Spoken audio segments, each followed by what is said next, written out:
যাই হই না কেন, এই বৌদির সামনে আমরা সেই ছোট্টবেলাকার শিশু নাকি বলিস মেয়েটা?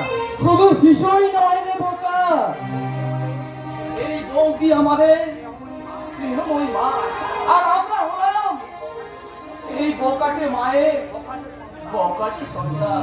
ওদের সরকারে বাড়াবাড়ি বৌদি, মা হওয়াকে মুখের কথা। জন্ম দিলে শুধু মা হওয়া যায় না, তার জন্য প্রয়োজন অপার মাতৃস্য আর অগাধ ভালোবাসা। তার জায়গায় কখনো দিতে পেরেছি? যা দিয়েছো তার হিসেবটা আমাদের অন্তরে জমা আছে। কি বললি? এই ছোট্টবেলায় আমরা মাকে হারিয়েছি, মাকে মনেও করি না। তখন থেকে তুমি মায়ের মতো আমাদের মানুষ করে তুলেছো। মায়ের সেই মমতা দিয়ে মাতৃস্নেহের অভাব তুমি পূর্ণ করেছো। তাই তো তোমার দিকে তাকিয়ে আমরা আরো 5 জন সন্তানের মতো হাসতে হাসতে বলতে পারি, জননী জন্মভূমি স্বর্গাদপি করিয়সি। হতভাগাদের পাগলামি কেন? ওরে হতভাগা, আরে এ তোদের বৌদি হলেও ওর সঙ্গে তোদের স্নেহ মায়া মমতার সম্পর্ক, কিন্তু আমার সঙ্গে যে তোদের রক্তের সম্পর্ক রে হতভাগা। তাই আমাকে বাদ দিয়ে ওই পরের বাড়ির মেয়েটা তোদের কাছে বেশি আপন হলো। শুনলি তো, তোরা আমাকে বেশি ভালোবাসিস, তাতে মানুষটা হিংসা হচ্ছে। মিথ্যে কথা বলবে না বড় বউ। ওই আমার ভাইরা তোমাকে নয়, সব থেকে বেশি ভালোবাসে আমাকে। আমাকে না, আমাকে বেশি ভালোবাসে। আরে তুমি বললে আমি মেনে নেব।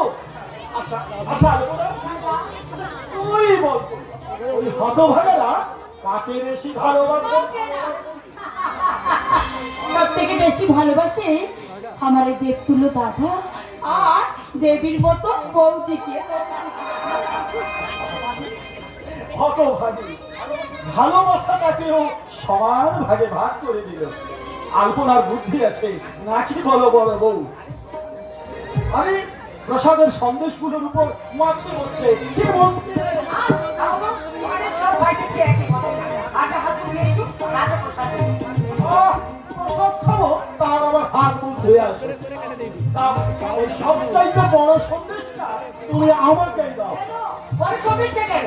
আরে আমি হলাম এ বাড়ির সবচাইতে বড়, তাই বড় সন্দেশটা আমারই প্রাপ্য। বলে আমরা কি জানো ছোট সন্দেশটা দিও না মাতা? দূর বোকা, বাড়ি বড় আর ছোটর উপর সব থেকে আদরটাকে বেশি, তাই কই ছোট হলেও সন্দেশের ভাগটা কিন্তু বড় সমানেই পাবি। কথা আমরা স্থির করেছি, এই স্বাক্ষরের ভবিষ্যতের জন্য আমরা প্রত্যেক মাসে আমাদের মায়না থেকে 1000 টাকা করে এই স্বাক্ষরের নামে ব্যাংকে জমা রাখবো দাদা। আমার আর টাকার কি প্রয়োজন মেয়েটা? তোমরাই তো আমার কাছে সব। কিন্তু আমরা নাও থাকতে পারি বাবা, ঠাকুরে তুই যাবি কোথায়? না, মানে ঠিক আছে, তোরা যেটা ভালো মনে করিস তাই করবি। ভগবান আমায় অন্ধ করে পাঠিয়েছেন বলেই না এমন। ভগবান, তুমি আমায় অন্ধ করে পাঠিয়েছ বলেই তো আজ আমার এত সুখ। আরে সুখ নয় রে হতভাগা, এ হলো আমাদের পূর্বজন্মের কর্মফল। তা না হলে এই 250 টাকা মাইনের চাকরি করা কেরানি এই নীলাম্বর ঘোষালের জীবনের গতিপথ কখনো এমনি করে পাল্টে যেতে পারে না। আজ আমার 2 ভাই সমাজের 2টি রত্ন। এক ভাই আমার ইনকাম ট্যাক্স অফিসার, আর এক ভাই পুলিশের উচ্চ পদস্থ অফিসার।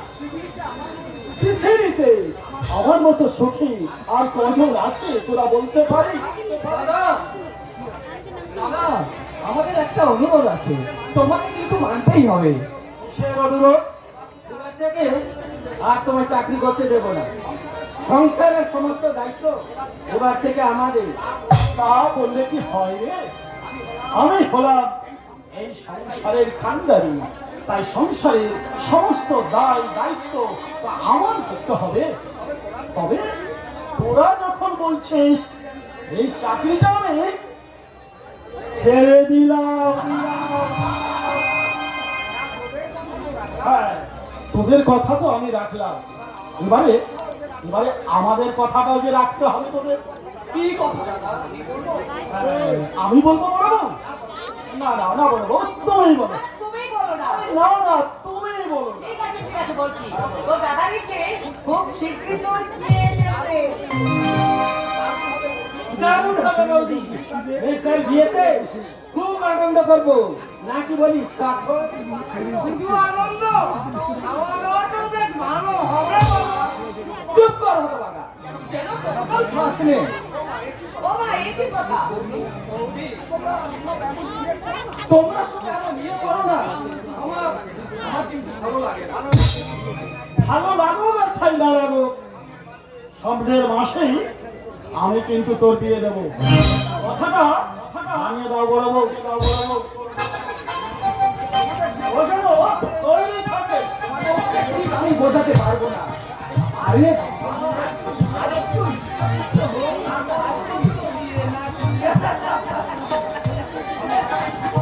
হতভাগাটা কানে কানে তোমার কি বলে গেল বড় বউ? কি আবার বলবে? এবার খুব শীঘ্রই বিয়ের আয়োজনটা করে ফেলো। কিন্তু পাত্রী কোথায় বলছি? ও মা, দেখি, ওই তো মাথা নিচু করে দাঁড়িয়ে আছে। আরে আলপনা, মানে আলপনা আমাদের হবে বৌদি।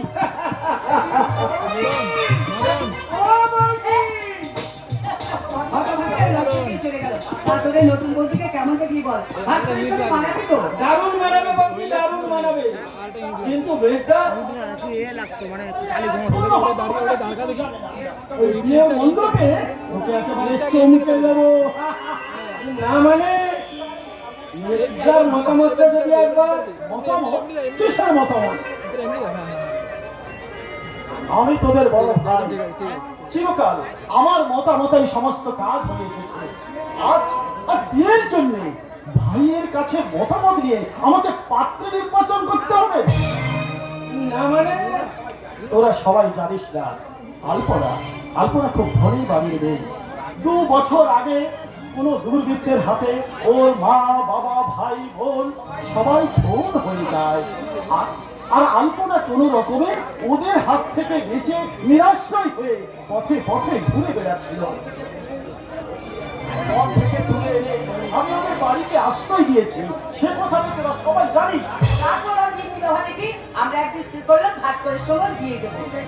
তুমি দেখে নিও বড় বউ, আলপনা এবারে বউ হলে আমাদের এই সংসার একেবারে উজ্জ্বল হয়ে যাবে। কারণ আলপনা আমাদের রূপেও যেমন লক্ষ্যে, উনিও ঠিক তেমনি সরস্বতী। আমাদের এই পার্বতীর পাশে লক্ষ্মী সরস্বতী না হলে কি মানাস? বৌদি,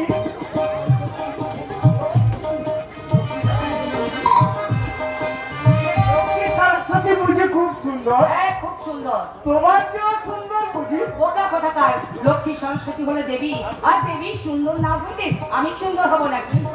তুমি তো আমাদের দেবী। ঠাকুর, তুমি